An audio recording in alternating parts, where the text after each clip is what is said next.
नमस्कार दोस्तों।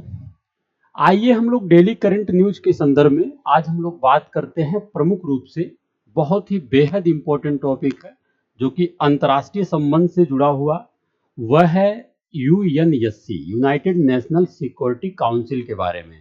ठीक है, जो कि अभी हाल ही का न्यूज है, जिसमें रूस के विदेश मंत्री ने कहा कि भारत को भी यूएनएससी में यानी कि यूनाइटेड नेशन सिक्योरिटी काउंसिल में अस्थाई मेंबर बनाना जरूरी है। चूंकि आप जानते हैं कि विश्व की लगभग लगभग 17% जो जनसंख्या है भारत के पास है, और भारत एक बहुत ही विविधता वाला देश है। भारत की आर्थिक स्थिति भी आपको पता है कि भारत की जीडीपी भी दिन प्रतिदिन बढ़ रहा है। ठीक है, भारत की जो आर्थिक व्यापार प्रणाली है उसका भी विकास हो रहा है। इसलिए वहां पे यूएनएससी में भारत का एक अस्थाई सदस्य बनना अति जरूरी है। तो आइए हम लोग जानने का प्रयास करें कि यूएनएससी क्या है और रूस के विदेश मंत्री ने क्या बात कहा, इसके बारे में चर्चा करते हैं। तो इस प्रकार यूनाइटेड नेशन सिक्योरिटी काउंसिल जो आपके सामने दिख रहा है, एक इमेज, जो कि विश्व में शांति सुरक्षा की स्थापना, व्यक्ति के जीवन को एक सुखमय, एक अच्छी, यानी कि एक ऐसा पर्यावरण हो जहां पे लोग शांतिपूर्वक अपने कार्य को कर सकें, मानव जीवन की मानविकीय जो विषय है वो निश्चित ही बरकरार रहे। इस संदर्भ में यूएनएससी एक प्रमुख अंग के रूप में एवं प्रमुख संस्था के रूप में कार्य करता है। ठीक है, आज वर्तमान समय में, वर्तमान परिप्रेक्ष्य में आप देख रहे हैं कि चाहे इजराइल का मामला हो, चाहे ईरान का मामला हो, चाहे रूस का मामला हो, चाहे यूक्रेन का मामला हो, ये विश्व पटल पे जो एक विविधता उभर कर सामने आ रही है, इन चुनौतियों का समाधान अगर करने की किसी संस्था के पास जिम्मेदारी है तो यूएनएससी ही है। इस प्रकार विश्व पटल पर एक समरूपता बनाने का कार्य यूएनएससी का प्रमुख कार्य है, और इसी यूएनएससी के स्वरूप के रूप में भारत को यहाँ पर एक अस्थाई सदस्य बनाना बेहद महत्वपूर्ण है, जिसका वकालत तमाम सारे देशों ने किया है, चाहे रूस हो, चाहे अमेरिका हो, चाहे ब्रिटेन हो। लेकिन वही चाइना ने बार बार इस बात को लेकर के आगे रोड़ा डालने का कार्य किया है और रोधक बनने का कार्य किया है कि नहीं, यूएनएससी में भारत को अस्थाई सदस्यता नहीं मिलनी चाहिए। ऐसा इसलिए क्योंकि आप जान रहे हैं कि यदि भारत को अस्थाई सदस्यता यूएनएससी में मिल जाता है तो कहीं ना कहीं जो एक विदेशी पटल पे भारत का एक प्रभुत्व है वो और धीरे धीरे आगे बढ़ता चला जाएगा, जिससे क्या होगा कि चाइना की जो छवि है वो निरंतर बिगड़ती चली जाएगी। क्योंकि आप जान रहे हैं कि एशिया भूभाग में आप देखेंगे तो जो चाइना है और भारत है, इन दोनों की जो आर्थिक स्थिति है वो निरंतर आगे की ओर तेजी से बढ़ रही है। ठीक है, तो इस चीज को देखते हुए आइए हम लोग समझने का प्रयास करते हैं।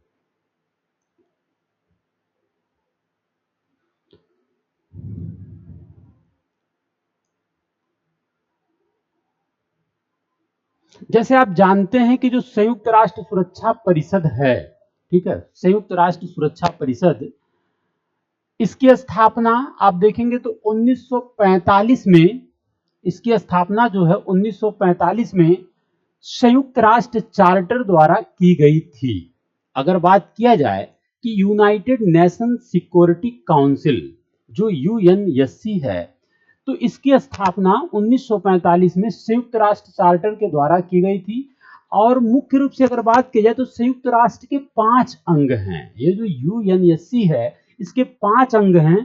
ठीक है, आप देखेंगे कि जैसे महासभा है, ट्रस्टीशिप परिषद, आर्थिक और सामाजिक परिषद है, अंतर्राष्ट्रीय न्यायालय और सचिवालय भी है। तो इस प्रकार इसके कई सभाएं हैं, जिसकी 5 सभा के रूप में, 5 अंग के रूप में माना जाता है। ठीक है, आपको हमने बताया प्रमुख रूप से कि यूएनएससी का जो जिम्मेदारी है वह क्या है, कि इसकी प्राथमिक जिम्मेदारी है कि अंतर्राष्ट्रीय, इंटरनेशनल स्तर पर जो शांति और सुरक्षा को बनाए रखने के लिए यह काम करता है। यानी यूएनएससी का जो जिम्मेदारी है प्राथमिक रूप से वह यही है कि अंतर्राष्ट्रीय स्तर पर शांति और सुरक्षा को बनाए रखना। यह बेहद इंपॉर्टेंट बात है। ठीक है, इस परिषद का मुख्यालय कहां पे है? न्यूयॉर्क में है। ठीक है। इस परिषद का मुख्यालय न्यूयॉर्क में है। ठीक है। दूसरी बात क्या है कि अगर मैं इस परिषद के बारे में थोड़ा सा और बात करूं डिटेल में, तो इस परिषद में लगभग लगभग 15 सदस्य हैं। इस परिषद में 15 सदस्य हैं, जिसमें से 5 जो है अस्थाई सदस्य हैं, जिसमें से 5 अस्थाई सदस्य हैं, बाकी जो है 10 जो है अस्थाई सदस्य हैं। अस्थाई सदस्यों में भारत भी आता है।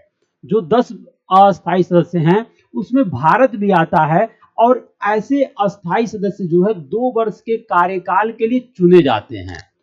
नेशनल सिक्योरिटी काउंसिल में जो है ऐसे जो अस्थाई सदस्य होते हैं, अस्थाई सदस्य तो परमानेंट मेंबर हैं, लेकिन जो अस्थाई सदस्य होते हैं वो 2 वर्ष के कार्यकाल के लिए चुने जाते हैं। ठीक है, ये इंपॉर्टेंट बात है। अब हम लोग बात करते हैं कि अगर अस्थाई सदस्य कौन कौन से हैं, तो आप जानते हैं कि संयुक्त राज्य अमेरिका, क्योंकि इसका मुख्यालय न्यूयॉर्क में ही है, ठीक है, तो संयुक्त राज्य अमेरिका भी शामिल है। फिर रूसी संघ की बात करेंगे जो रसिया है, ठीक है। फिर आप देखेंगे फ्रांस, ये भी यूएनएससी का अस्थाई सदस्य है। इसके बाद आप बात करेंगे चीन, फिर यूनाइटेड किंगडम, ठीक है। तो इस प्रकार ये लोग क्या है कि अस्थाई सदस्य हैं, लेकिन अन्य जो 10 मेंबर हैं वो अस्थाई रूप से जुड़े हैं।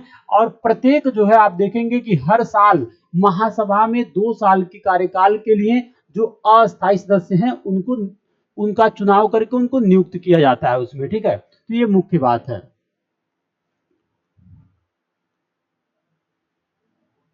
ये बात आपको बताया कि कौन कौन अस्थाई सदस्य हैं इसके। ठीक है, ये बात आपने देखा।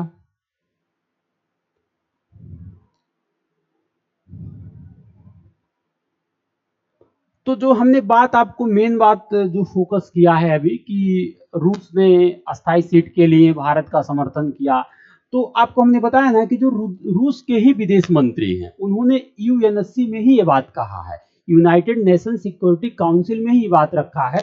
ठीक है, इन्होंने जो रूस के विदेश मंत्री हैं सरगेई लावरोव, इन्होंने खुद ही कहा है कि भारत के साथ साथ, भारत को अस्थाई सदस्य मिलना ही चाहिए, इसके साथ साथ ब्राजील जैसे देशों के साथ, ब्राजील एवं अफ्रीका के जो प्रतिनिधि हैं उसको भी सुरक्षा परिषद में अस्थाई तौर पर रहना चाहिए।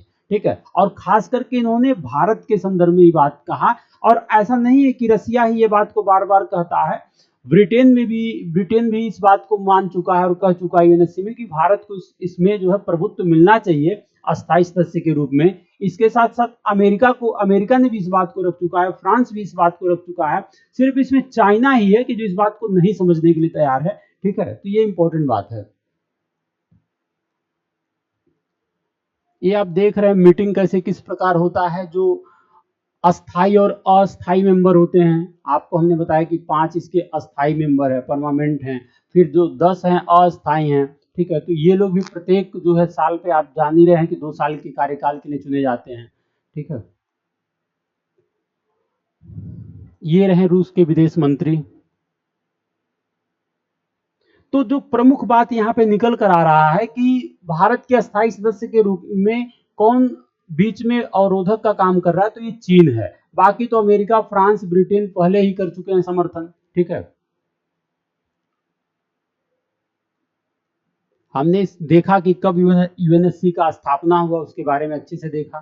ठीक है, यूएनएससी की एक विशेषता और है कि इसमें मताधिकार का विचार रखा गया है। ठीक है, मताधिकार का, क्योंकि सुरक्षा परिषद के प्रत्येक सदस्य के पास एक वोट होता है। जो सिक्योरिटी काउंसिल के मेंबर होते हैं उनके प्रत्येक परिषद के पास जो है एक वोट होता है। ठीक है, तो सुरक्षा परिषद के मामलों पर निर्णय अस्थाई सदस्यों के सहमति वाले वोटों सहित 9 सदस्यों के सकारात्मक वोट द्वारा किए जाते हैं, जिसमें से 5 अस्थाई सदस्य हैं, उनके पास वीटो पावर है। ठीक है, कभी कभी आप देखते होंगे कि यूएनएससी में ऐसे बहुत से मामले उठे हैं कि जो भारत के संदर्भ में, जैसे आतंकवाद का मुद्दा हो, तो आप देखते हैं कि बार बार आप पाकिस्तान से संबंधित कोई मुद्दे हो तो अन्य तो मेंबर जो अस्थाई हैं वो भारत के समर्थन में बात करते हैं, लेकिन वही चीन बीच में इस चीज को अवरोधक कर देता है, अपनी वीटो पावर का इस्तेमाल कर लेता है, मामले को रोक देता है। तो इस प्रकार चूंकि कोई भी मताधिकार का प्रयोग मुख्य है, मतदान का प्रयोग मुख्य है, तो कोई भी निर्णय तभी प्रमुख रूप से सफल होता है उसमें कि जब जो अस्थाई मेंबर हैं वो अपने 5 मेंबर मिलकर के ये बात को समर्थन दे सके। तो भारत के ऐसे बहुत सारे पक्ष हैं, बहुत सारे मामले हैं जिसमें चीन अवरोधक का काम करता है। ठीक है, तो ये इंपॉर्टेंट बात है।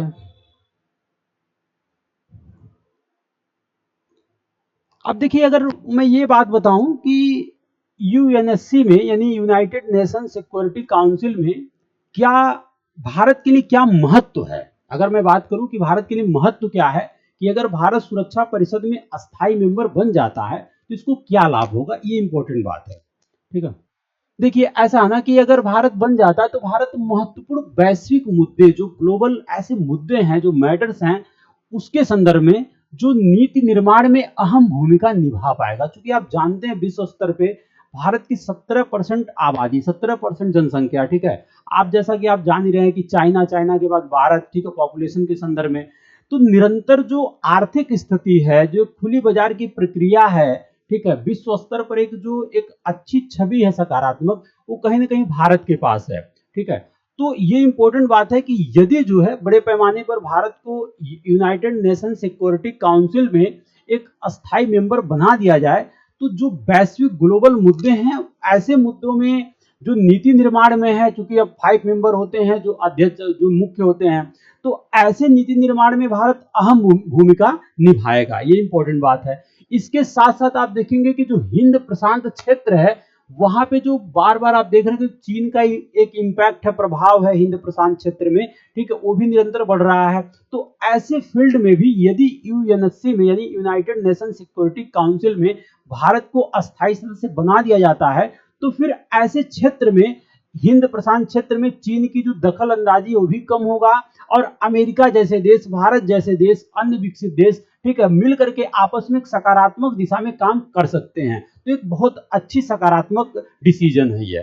ठीक है, इसके साथ साथ भारत की जो उभरती हुई सुपर पावर शक्ति है, आपको हमने बताया कि विश्व स्तर पे अगर भारत की जो जीडीपी है ना, जो ग्रॉस डोमेस्टिक प्रोडक्ट है, जो सकल घरेलू उत्पादक काफी तेजी से बढ़ रहा है, तो इसलिए भारत भी एक बदलती हुई महाशक्ति है। तो इस महाशक्ति को, यह इंपॉर्टेंट है कि विश्व में जो शांति स्थापना करने वाला एक संस्था है यूनाइटेड नेशन सिक्योरिटी काउंसिल, वहां पे भारत को स्थायी मेंबर बनना अति जरूरी है। क्योंकि विश्व स्तर पे सबसे बड़ी पॉपुलेशन और सबसे बेहतर लोकतंत्र का उदाहरण, ठीक है, एक अच्छा लिखित संविधान, तो इसकी वजह से भारत की जो संवैधानिक ढांचा है, जो आधारिक संरचना है, ठीक है, भारत की जो आर्थिक स्थिति है, इस आधार पर भारत को यूएनएससी का सदस्य बनना, अस्थायी सदस्य बनना बेहद इंपॉर्टेंट है।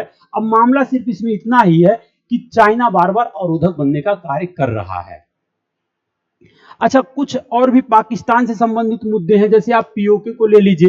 ठीक है, पीओके का जो पार्ट है, जहां पे पाकिस्तान ने अपना जो है गैर तरीके से कब्जा किया है, तो तथा बलूचिस्तान के संदर्भ में, बलूचिस्तान में आप देखते हैं कि पाकिस्तान के खिलाफ हमेशा नारेबाजी होती है।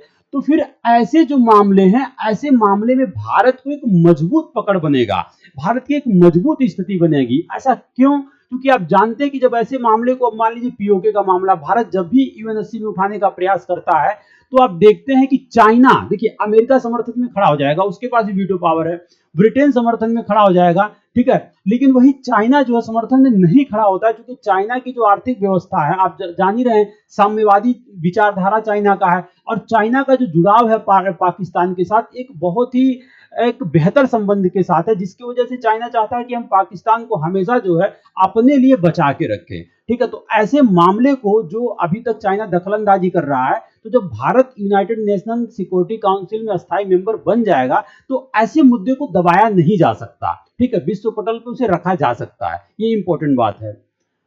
फिर देश का जो सामाजिक आर्थिक विकास के संदर्भ में है, आप जानते हैं कि भारत विश्व को अभी तक एक बेहतर सामाजिक आर्थिक विकास देने का प्रयास किया है, क्योंकि भारत की अर्थव्यवस्था खुद ही मिश्रितवादी है, जिसमें समाजवादी और पूंजीवादी दोनों के लक्षण पाए जाते हैं। तो इसलिए भारत का जो एक उद्देश्य है ना, विश्व पटल पे यूएनएससी के मामले पे अगर बात किया जाए, तो आप जान रहे हैं कि यूएनएससी जो है, आज विश्व में जो समस्याएं बन रही है, चाहे आप यूक्रेन को ले लीजिए, चाहे रसिया को ले लीजिए, चाहे इजराइल को ले लीजिए, ईरान को ले लीजिए, तो ऐसे मामले को अगर भारत अस्थायी मेंबर बनता है, तो भारत की जो नीति निर्माण की एक विचारधारा है, वो हमेशा सकारात्मक रहेगा, और सकारात्मक रहने के कारण विश्व में शांति की व्यवस्था, शांति की स्थापना बहुत ही अच्छे ढंग से किया जा सकता है। ये बेहद इंपॉर्टेंट है।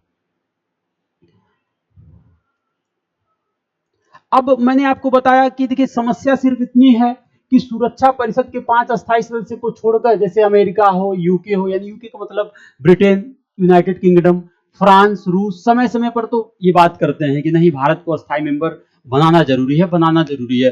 खुद हमारे विदेश मंत्री वहां जाकर के बात, हमारे मोदी जी वहां पर, आदरणीय मोदी जी प्रधानमंत्री जी वहां पे गए, उन्होंने यूनाइटेड नेशन सिक्योरिटी काउंसिल में अपनी स्पीच दिया, बताया भारत की छवि के बारे में, वहां के अध्यक्ष को बताया, इस बारे में अवगत कराया। तो इस प्रकार इतनी महत्वपूर्ण संस्था में भारत को अस्थायी मेंबर बनाना ही बेहद इंपॉर्टेंट है विश्व शांति के लिए। ठीक है, तो जो मुख्य समस्या है वास्तव में यही है कि यूएन सुरक्षा परिषद में एकमात्र एशियाई स्थायी सदस्य जो चीन है वास्तव में, और भारत का धुर विरोधी है, ये बात आप जानते हैं। वो कतई नहीं चाहता कि भारत उसके बराबर दुनिया के इस सबसे बड़े मंच पर खड़ा हो। क्योंकि आज एक बात और इंपॉर्टेंट आप जान लीजिए कि अगर यदि चाइना जो है यूनाइटेड नेशन सिक्योरिटी काउंसिल का अस्थायी मेंबर है, तो कहीं ना कहीं भारत का ही अहम योगदान है। ठीक है, भारत का ही अहम योगदान है कि चाइना को जो है एशिया में बनाया गया कि नहीं, अगर चाइना है तो फिर भारत भी उसके साथ है। लेकिन कोई नहीं जान रहा था कि आगे चल के चाइना जो है भारत के संदर्भ में ऐसा जो है अपनी विचारधारा को हमेशा नकारात्मक दृष्टिकोण पर बताने का कार्य करेगा। तो इस प्रकार चाइना ऐसा नहीं चाहता है कि भारत को अस्थायी सदस्यता मिले, जिससे भारत की जो प्रभुत्व है वो विदेश स्तर पर, वो विश्व पटल पे एक बेहतर बनने का प्रयास करे। ठीक है, तो ये महत्वपूर्ण बात है।